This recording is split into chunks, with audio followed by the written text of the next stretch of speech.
Case విచారణలో ఉంది కాబట్టి, దర్యాప్తులు ఉంది కాబట్టి ఒక అక్యూజ్డ్గా ఈ కేసు గురించి ఎక్కువగా మాట్లాడడం సరికాదనే లాయర్లు ఇచ్చిన సలహా మేరకు దీని గురించి పెద్దగా మాట్లాడలేకపోతున్నాను.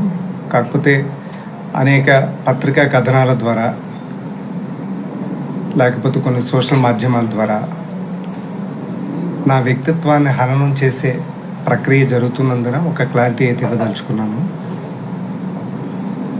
ఏదైతే ఈ అభియోగాలు నా మీద మోపడం జరిగిందో ఆ అభియోగాలకు సంబంధించి నాకు ఎలాంటి సంబంధం లేదు. నేను దాదాపు 26 సంవత్సరాలుగా సీనియర్ జర్నలిస్ట్గా ఉన్నాను.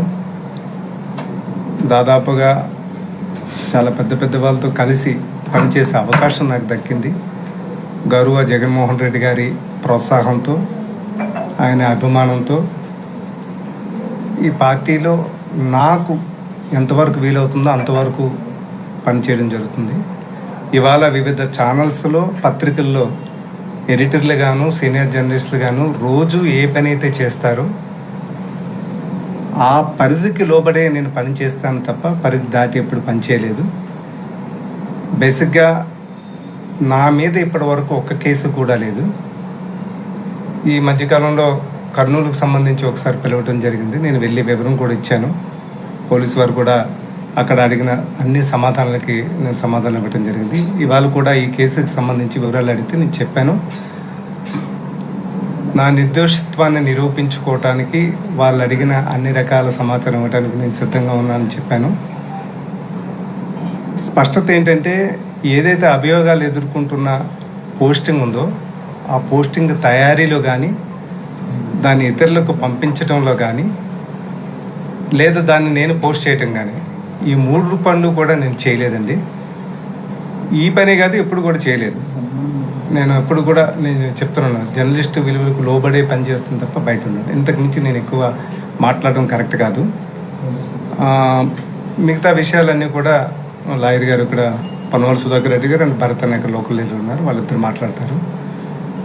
అంటే చట్టాన్ని గౌరవించే వాళ్ళు, చట్టాన్ని రక్షించే వాళ్ళు రెస్పెక్ట్ చేయాలి, సిస్టమ్స్ని గౌరవించాలి అన్న భావజాలం ఉన్న మనుషులు నేను కూడా ఒకరినండి. నిజంగా ఆ రకమైన దీనికి కానీ లేకపోతే దర్యాప్తుకి కానీ దేనికి కూడా నేను పర్టికులర్గా సహకరిస్తానని చెప్పాను. కోర్టు వరకు కూడా అదే విషయాలు చెప్పడం జరిగింది. కాకపోతే దురదృష్టకరం ఇలాంటి సీనియర్ జర్నలిస్టుల మీద. బేసిక్ ఇప్పుడు నన్ను పొలిటీషియన్ అనొచ్చు, కానీ నేను పొలిటీషియన్ అయినా, పొలిటికల్ పదవిలో ఉన్నా నేను చేసే పని జర్నలిజమే, వేరే పని నేను చేయను. నాకు అప్పగించిన బాధ్యత కూడా జర్నలిస్ట్గా రెగ్యులర్గా ఇందాక మీకు చెప్పినట్టుగా సీనియర్ జర్నలిస్టులు, ఎడిటర్లు ఏ పని చేస్తారో అదే పని చేస్తారు, అంతకుమించి వేరే పని చేయను. సో జర్నలిస్టులను ఇలా వేధించడం అనేది కరెక్ట్ కాదు. ముఖ్యంగా ఉత్తరాంధ్ర ప్రాంతం నుంచి, వెనుకబడ్డ ప్రాంతం నుంచి వచ్చిన మాలాంటి వాళ్ళకి ఎవరో ఒకరు పైకి లాగుతుంటారు. ఇప్పుడు ఏ దశాబ్దానికో లేకపోతే ఏ శతాబ్దానికో ఏ అర్ధ శతాబ్దానికో ఒక నాయకుడు మాలాంటి వాళ్ళని ఏమన్నా గుర్తించి పైకి లాగుతున్నప్పుడు మాలాంటి వాళ్ళని ఇట్లా హెరాస్ చేయడం అనేది ఇబ్బందికరంగా ఉంది.